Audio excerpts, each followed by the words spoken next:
मध्य प्रदेश की पवित्र नर्मदा नदी के शांत जल के बीच एक दिव्य द्वीप है जो ऊपर से देखने पर ओम के आकार जैसा दिखाई देता है। इसी पवित्र स्थान पर स्थित है ओमकारेश्वर ज्योतिर्लिंग, एक ऐसा धाम जहां हर सांस में ओम नमः शिवाय की ध्वनि गूंजती है। बहुत समय पहले की बात है, जब धरती पर अधर्म बढ़ने लगा था। दानवों का आतंक इतना बढ़ गया कि देवता भी भयभीत हो उठे।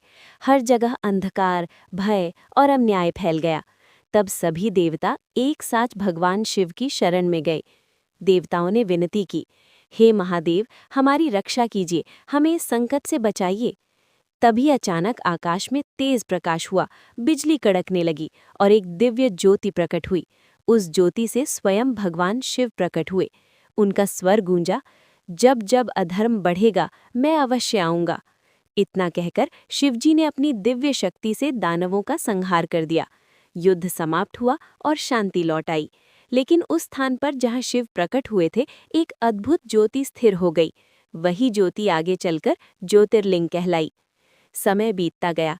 इक्ष्वाकु वंश के महान राजा मंधाता एक दिन इस पवित्र स्थान पर पहुंचे। जैसे ही उन्होंने नर्मदा के तट को देखा, उनके मन में भक्ति की लहर उठी।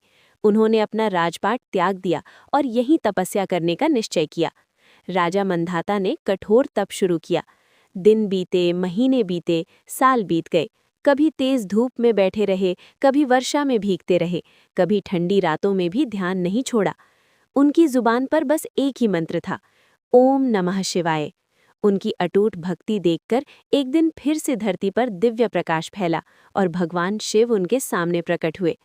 मंधाता, मैं तुम्हारी भक्ति से प्रसन्न हूँ, वर मांगो। राजा की आंखों में आंसू आ गए। उन्होंने हाथ जोड़कर कहा, प्रभु, मुझे कुछ नहीं चाहिए, बस आप यहीं सदा निवास करें ताकि आने वाली पीढ़ियां भी आपके दर्शन कर सकें। शिवजी मुस्कुराए और बोले, तथास्तु। और उसी क्षण वे ज्योतिर्लिंग के रूप में वहीं स्थापित हो गए। तभी से ये स्थान ओमकारेश्वर कहलाया। लेकिन कहानी यहीं खत्म नहीं होती। एक समय विंध्याचल पर्वत को अहंकार हो गया। उसने सोचा, मैं सबसे ऊंचा बनूंगा, सूर्य से भी ऊपर। अपने इस अभिमान को पूरा करने के लिए उसने भी भगवान शिव की कठोर तपस्या शुरू कर दी।